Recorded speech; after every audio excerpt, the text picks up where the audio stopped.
Hey everyone, thanks for watching. I got a really exciting show for you today. I got my friend JJ with me. How you doing this morning? I'm doing great. Great to finally connect with you. Yeah, we've been trying to get this one set up for a while, so I'm glad it finally worked out for both of us. Why don't you go ahead and introduce yourself, sort of where you are in the country and what you do, and then we'll just jump right in. Yeah, so I'm JJ Jarrell, and my full-time job, I work in HR, human resources, and my part-time gig or my hustle, of course, is dealing with rentals. I started much like you, one at a time, and I'm loving it now. Yeah, and how long have you been doing that total? So just a year. I got a funny backstory. I was working for a large distributor, traveling 9 different states, and the company went public, which caused a lot of stress. And from an HR role, it just was too much. I was having to let people go at no fault of their own. Yeah. And I decided, man, I got to do something different. So I worked out an agreement package, if you will. Sure. And I'd already always had this itch in my head about, doing a rental. So at the time I had this little influx of cash and I thought, now's the time. So I linked up with a builder and I bought a duplex, brand new duplex, had it built, cost me about $36,000 to get going. And now I have 4 of them, and that took me 1 year. Wow, that is so inspiring for people watching and listening to this.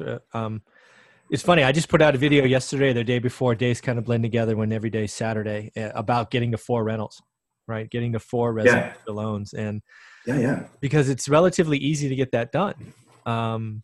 So why don't we break this down a little bit? Because to date, I don't think I've had anybody on the podcast or these interviews talk about new construction. So why don't you tell us about the first duplex? How do you go about going to a builder, having a conversation, say, hey, build me a duplex? Was he already building them, or how's that whole conversation go?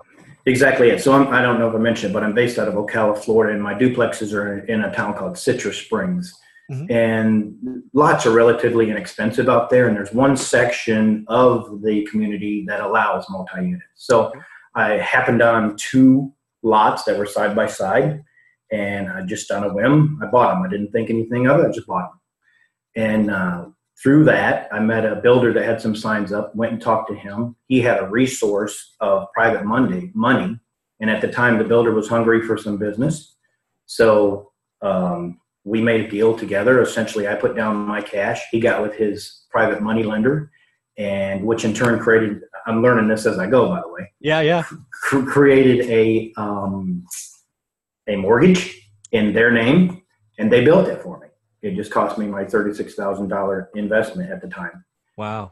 Well, why I found that having that private money put together and having that loan put together was I was able to then get a 30-year mortgage on this new building, mm-hmm. which brought my payment down. Probably not the best idea, but it works for me at the start, right? Yeah. And had the new building built. And I rented, it cost me $180,000 for the brand new building, all in. That includes the land. Wow. And 2-bedroom, 2-bath units. And I rented both sides for $925 each. There you go. So I'm well above what I was learning on the Best Ever podcast of the 1% rule. Yeah. Right? Yeah. So I'm thinking, okay, maybe I'm doing something right here. And I rented it. And within 4 months, I said, this was easy. I got to do this again. Good. So with the lot next to me, I went ahead through the builder now, who's very well connected to the local banks, hooked me up with the local banks, and we worked a deal and got another one going. And so that took about 8 months to build. Again, I've only been in this a year. I never assumed that I would have 4 units now, right? Right. Those rented right out the gate immediately. Everything's rented. Wow. Now, in the same time frame, there's a guy that's 2 streets over that had inherited 2 duplexes from his mom. She had built them for him back in 2008. He had no skin in the game whatsoever. Yeah. Wanted to sell them at this point. Got tired of being a landlord. Yeah. He's best buddies with my builder. And my builder at the time doesn't have the money mm-hmm. to move forward and buy them. The guy had wanted, I don't know. If I'm moving too fast, you tell me. I'm trying to get the story out there because your folks need to hear this story. They really do. If there's one thing that you need to know listening to this story is get off your ass and just do it. Yes. Sign a contract and move forward. Stop letting everybody else, talk you out of it. So through that relationship with the builder, The guy that wants to sell these 2 units that he inherited, again, had no skin in the game. Yeah. The guy was wanting $175,000 per building, Okay. and it just wasn't going to work. The numbers just did not work out for me in my head. Right. But I said, look, I'll talk about buying these 2 units if he wants to stop being a landlord and wants to be the mortgagor. If he wants to hold the note. Genius. Yes, and at the time, the guy didn't want anything to do with it. He was wanting to cash out. Yeah. But again, he's wanting $175,000 for these buildings, which my research was really put them more around 165. Okay. And I kind of was scared to death to jump into it. Yeah. But I said, I was being real smart ass. I said, you know what? I'll tell you what. If he'll take $150,000 per unit, I'll give him $80,000 down, and he holds the note. If he'll do that, I'll do it. If not, I don't want it. Now, I was half joking because I was scared to even do this. Yeah. Well, damn it, the guy didn't call me back, and an hour later said he'd do it. So now I'm stuck, right? Exactly. So, but here's the value in that. I've just doubled my portfolio by doing what I did. And that note is not on my credit. Yeah. It's a private money, technically. Yeah. Didn't cost me any closing cost, anything like that. It was the quickest close I've ever done in my life. Yeah. And now I've got 2 additional buildings, 4 additional units. Yeah. Those units, this guy was renting them for $625 a month. They're 2-bedroom, 2-bath units. Oh, okay. Totally outside of what the rent should be. Mm-hmm. And they were terrible from a cosmetic perspective. Sure. So I put lipstick on the pig. I had to paint every single unit. I went in. I never used carpet. One thing I learned is through my builder friend. Yeah. Is don't use carpet. I just think that renters always leave funk, and the best thing is, go ahead and use vinyl flooring. I did that, painted it, new doors throughout. The renters that the guy was renting to, what he was doing was listing it on Craigslist. Sure. So again, he had no skin in the game. So if he was just making a little bit of money, mommy left him to him. He's making a little money. He was fine with it. The one I'll never forget had 5 dish networks on the building, right? 5 different ones. And it's a 2-bedroom, 2-bath units. So, he just didn't care. He was just letting people do whatever they wanted to. All right. Long story short, I ended up having to put $5,000 into each unit. So $10,000 per building, which I paid $150, puts me up to $160. And those are worth about $185,000 right now, each building. So, and what I didn't tell you is my rents are $850 per unit. Yeah, that's the kicker right there. Yeah. Yeah. So my mortgage on that one is roughly $1,800. Mm-hmm.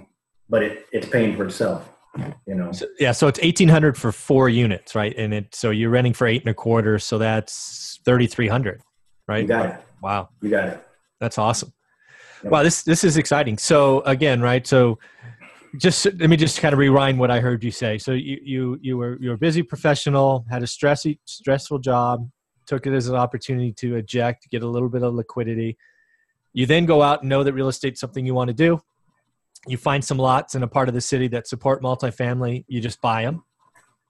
And then you go, well, shoot, what do I do now? Then you go and find a builder who's advertising, doing signs or whatever they do. Go have a conversation with them, work out a way to get it done. Leverage private money, which was awesome. It's probably the right way to do it this first time. That exits. Then you go get a commercial 30-year fixed mortgage, getting the 1% rule on the first one, and do it again. I think that's genius. Then through your network, right? Because real estate's a people business. Your builder introduces you to someone that needs out, and you get creative again. You go and do owner financing, and then you throw out what I may call a lowball offer, kind of half joking, and they accept it. Again, there's so many lessons in this, right? I think the market we're going into right now is going to be a market where that kind of offer makes a lot of sense. I think there's going to be a lot of people that have to sell, and I think buyers are disappearing. So if you can go out and I've lowered my offering prices 10% in the last month. Wow, good. So good. And owner financing is going to be very popular because I think for at least the next 6 to 12 months, I may only offer owner financing, right? Deals that have owner financing, because it's just, you get to be a lot more creative, right? So, and there's value in that. It's a win-win. I'm seeing now, I've only been a landlord for a year. Right. And I'm seeing if you don't vet people right out the gate, and you always go with your gut, and you don't select the right renters. I have one that's a pain in the butt, but I'm seeing 10 years down the road, I probably will not want to be a landlord. I would love to hold the notes 10 years down the road once these things get paid for. Yeah. So it's a win-win if you find a guy that has no skin in the game, if you will. His building's already paid for, and is sick of chasing rents or sick of chasing tenants. It's a win-win for a guy like me who's aggressive and a guy who just wants to collect a check every month. Yeah, I think there's going to be a lot of landlords, call them burned out landlords. That's what all the books call them. Who, if you position it to them right, you can say, you know what, you still want monthly income, right? Because that's why you got in. That's why people become landlords, is they want the monthly checks. Right? They want the cash flow. If you can go back to them and go, you know what, I can keep giving you monthly checks. You'll have security of the building, but I take all the risks. I take all the management headaches. It's going to be a home run. Owner financing is going to be a big deal this year, I think. And then it's a win-win for him because I have scaled the buildings. I've improved it. So he would love for me to not pay the rent. I mean, he would love that at this point now. Yeah, he can turn around and get his original price he wanted out of these things now, which is not going to happen. Those are my buildings. You know, you'll sell them first. I mean, I'll move in it first if I have to. But just the value and let me back up the story. So the reason why I wanted to do something different was I had worked in the corporate world forever, right? And had many, many, many regrets of doing that. Well, it worked well for me at the time, and I thought chasing that was the right thing. Sure. I have regrets in not seeing my son grow up and those kind of things. And what I wanted to do with having rentals was my idea was never be in a predicament where I ever need to look for a job again or worry about having a job. Never let nobody else have control of my life. If I continue with my plan, if I can buy, let's say, 2 more duplexes, which is the idea for this coming year, I'll never have to worry. I'll never have to worry about a place to live ever again. Yeah. And I know there's plenty of people watching your show, learning from you, that have that worry about what does life look like when they're 65, 70 years old. Yeah. Well, guess what, guys? I will never have to worry about a place to live. Number one, my renters will pay for my new house if I decide to buy another house. But number two, I have 8 units I can move into, and I will be happy as hell living in one of my own units. Right? Yeah. So just that, being able to lay your head down at night is huge. So those folks who are listening to you and not taking your advice, you know, they're listening to you. There's one thing. There's few folks that are going to listen to you and say, yeah, that's probably what I should do. But there's the other people, just like me, who finally said, screw it, I'm going to do it. And they jump into it and believe in themselves and do it. And there's the gap, right? Yeah. Because you're telling them, you're giving them all the ingredients of what to do. Yeah. It's just them having to jump through and believe in themselves. It's that action. It's that, and here's the real beauty, is what people don't really understand, or maybe they hear it, they get it, but they really don't appreciate it, is the first one is always the hardest.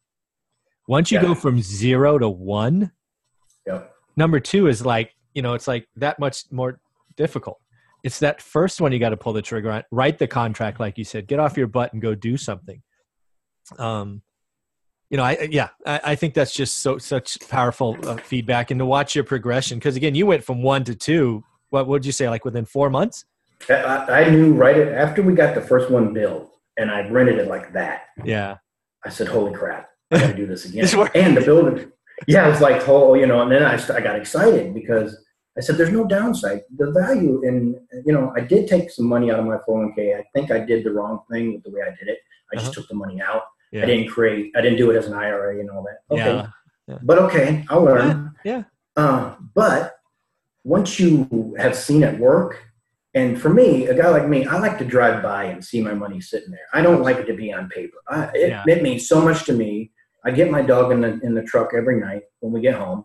That's what we do. We go and we drive by and we look at where our money is sitting. And there, my building is sitting there looking pretty. Yeah. And I know that it's increasing in value. You know, it's going to do this from time to time, maybe, but I'll never lose the money I put into it ever. It's there. Worst case scenario, sell it, right? Yeah, exactly. That's the beauty of real estate. Again, right? What have you done? It's what I preach, but I'm going to say it again, right?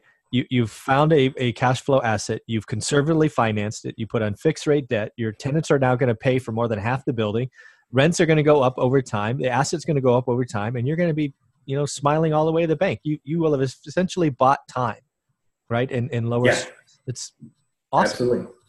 It's unreal. I was just telling a friend this morning, and now that I'm doing this, I don't want to say I brag, okay, because that's not me. Yeah. But I'm just trying to get people, specifically your listeners, to do what I did because damn, it works. Yeah. And there's so much value in life now for me. I mean, just on the 8 that I have, after everything's paid, it's roughly $2,800 a month.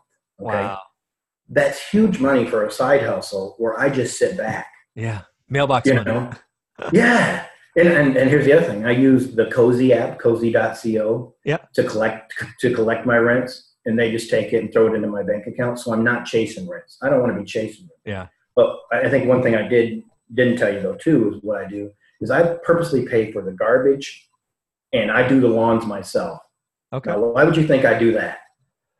Why do you think I do the lawns myself? Well, it gets you on the property, right? Yes, absolutely. Yeah. Every month. And here in Florida, the yards grow quickly. Yeah. So I'm a little lawnmower, and I'm buzzing by looking in those windows every chance I get to make sure things are being taken care of the way I have. Yeah. But what I didn't tell you is the second unit that I built, the rents had already went up $40 a month in that area. So I was lucky in that, so those have rented $40 more than the other first ones. Now, is that going to be everybody's story? Probably not. Yeah. You got to vet. I just got lucky with the first 1 or 2, and then just through this relationship grabbed the other 2. There was things that happened, in the rehab that I ran into, leaky faucets. Yeah. One thing I'll find out too is that some of your folks are learning from you and are just using Craigslist to vet people. Yeah. Wrong. I mean, that is bottom of the barrel type people. You don't want those in your units. They will tear it up. They will give you hell monthly. You'll chase rents. Rent to these professional people that understand that they have bills. I use a Turbo Tenant to blast my rentals out there, and then I also use Turbo Tenant to do the background on the people. And the beauty in that is that the renter pays the application fee through Turbo Tenant. It costs me nothing. Yeah. So that works out well. And never, ever, ever, as it relates to getting a renter settled, vet these people 100%. Yeah. And I would love to. My background in HR helps me with that, by the way. I'm sure. But I would love to help your listeners. When we get to the end here, I'll give them some information on how to contact me, and I would love to help them learn how to vet people. Yeah, that's it. Once you make the decision to own the asset, right, the building, the structure, whatever you want to call it, the next most important thing is running the operation, and that does start with vetting the tenants, right? It all starts with the income, which is rent, and it's your job, right, to make sure you're putting somebody in there that's, of caliber and will perform, right? The worst thing you want to do is put somebody in there that doesn't perform and becomes a headache and just trashes the place. Oh my gosh, they could cost you so much money on the long run. Go with your gut. Ask the right questions. You can ask questions without asking questions, if you know what I mean. You can find out the information on these people. Yeah, exactly. Why they moving, where are they living now? These people that call and say, I need to move in 2 weeks, that's probably not a good scenario. Yeah. Most people that have their head on straight is going to be calling you a month to 2 months in advance. Yeah, exactly. That's probably somebody that's being evicted in my mind. Yeah, there are yellow and red flags all around us when you have this. Hello. Yeah. I need to move on the 1st. Well, I wonder why the 1st is so important. Yeah. Yeah. What happened there? So tell me about that. Exactly. So I'm curious, in the real estate world, did anybody in your family or anybody sort of have that history, or did you just get to a point in time where you had enough and you knew you had to take some control? Right. So here's the interesting thing. I was raised by my grandparents, and my grandfather always told me to get rentals. Okay. But he had none. So it just never was my thing. I just was traveling so much with my work, and I just thought, okay, I hear everybody talking. Yeah. And then through a conversation with one of the guys I worked with who I really, really, really respected, who was, now I found out, is the millionaire next door. Guess how he did it? There you go. Real estate. He lives in the Dallas market. And he just didn't tell people that this is what he was doing. And he said, basically, you're a fool if you don't do it. Right. So through my transition, he was also transitioning through work at the same time. He says, you're an idiot if you don't do it. Go do it. Go do it. Go do it. And then I had my grandfather in the back of my mind saying, you should do it. You should do it. Yeah, and chirping him. I'm telling you, I'm serious when I tell you this. I drove by. I saw the lots for sale. I called on them. They're about $2,000 more than what the area was going for. Yeah. And I said, look, I will buy both lots if you'll take $7,000 a piece for them. Right. And damn it, the guy said yes. So now I'm stuck. So of course I bought them. So I bought them, right? Just because I've got this mentor in my head telling me to do it, i.e., you're now a mentor, you know. But I've got this mentor in my head telling me to do it, and I'm believing in myself. I've got this little bit of cash here that I need to do something with. So you just do it. And folks, get off your ass and do it. Listen to this man. Do it. I appreciate that. Yeah, it's that first one again. If you get off your ass and do the first one, the next one, they just roll. And the good news is also, sometimes you do this and you realize it's not for you, right? And that's okay too, right? If it's not for you, know quickly and get out. I still think it is for everyone, but you know, if there's someone out there that doesn't and just realize being a landlord feels icky or whatever reason, fine, do something else. But if you want a better financial future, you want something that you can control, you can own, you can make yours, this is the way to do it, right? It's not the stock market. It's not climbing the corporate ladder. It's not adding, 2 full-time jobs and adding student loan debt and all this other stuff.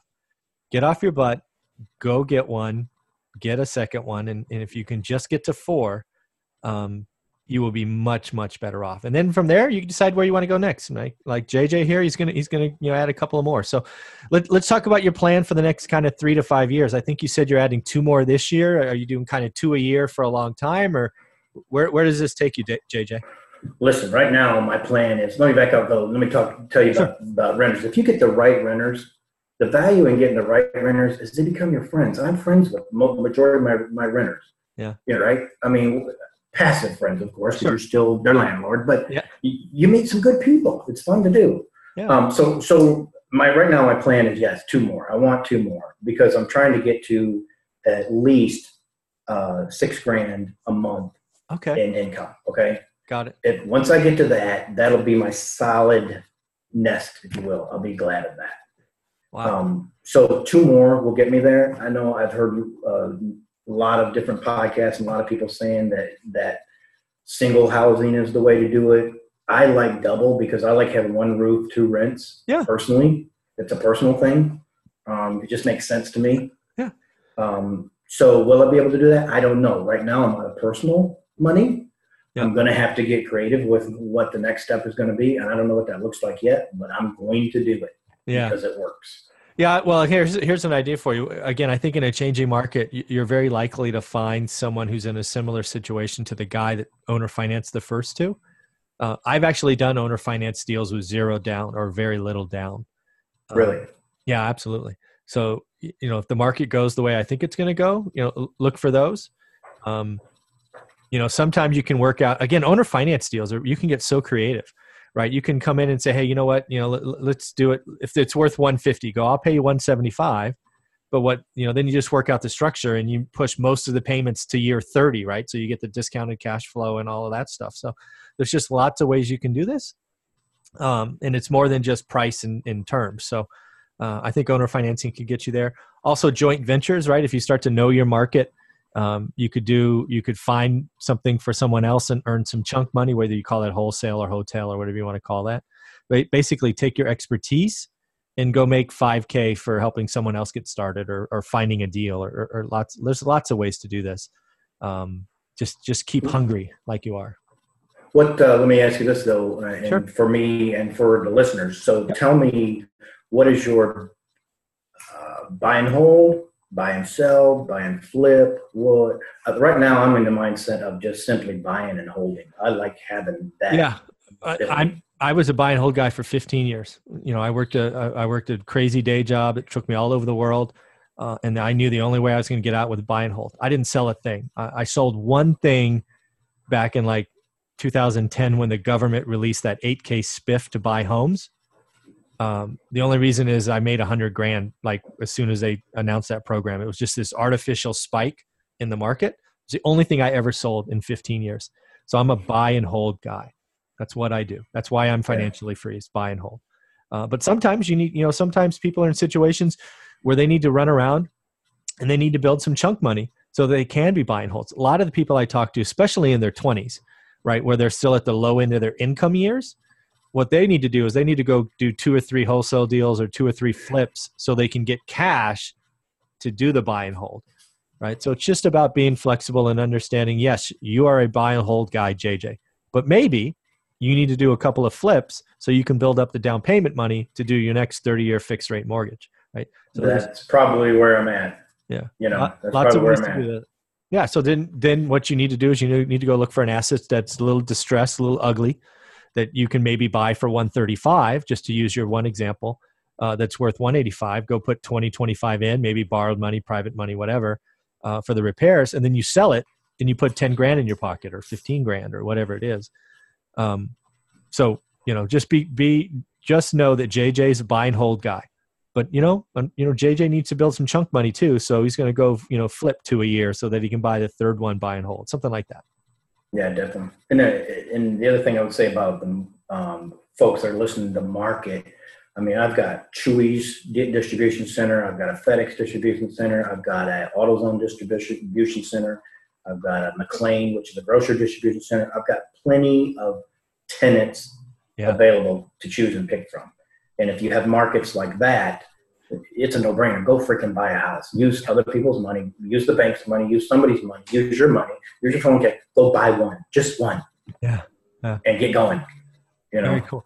So I'm curious about the 6,000 number. I thought I remembered you saying earlier you're at 2,800 net, but maybe that's wrong. Yes. No, you're right. Okay. So you got 3,200 more to go, and you think you get there with 2 more duplexes? Is that right? What my plan is 2019 to buy 2 more. Once I get to that 6,000 number, I'll feel more comfortable. Oh, okay. So they're disconnected. Okay. Got it. Yeah. Okay. Reality is my number is 10,000 a month. Yeah. But I like to do it in small chunks. I'm not one of those guys that, I'd like to do it in small chunks. That way I can celebrate these little victories. Amen to that. One step at a time. I mean, something I did very wrong was I just kept looking at the top of the mountain going, "Woo, that mountain's far away."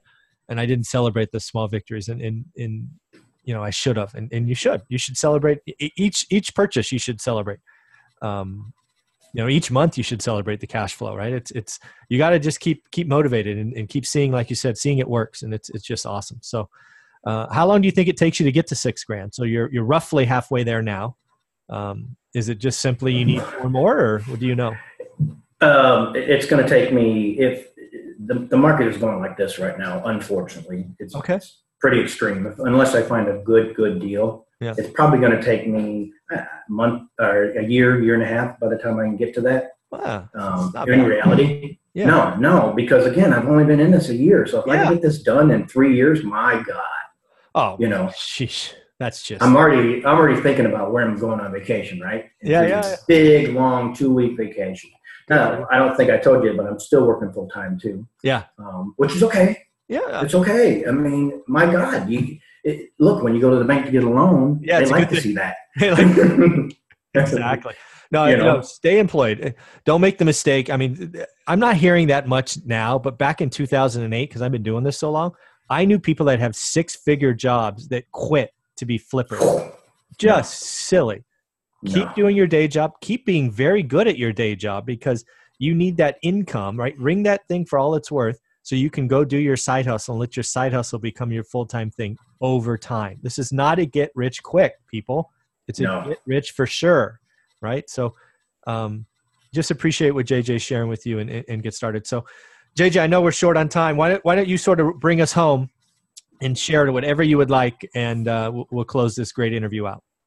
I think I already shared what I'd like, and that is just freaking do it, right? You got to do it. My story is a little different than most will be, because I was fortunate through relationships to buy those other 2.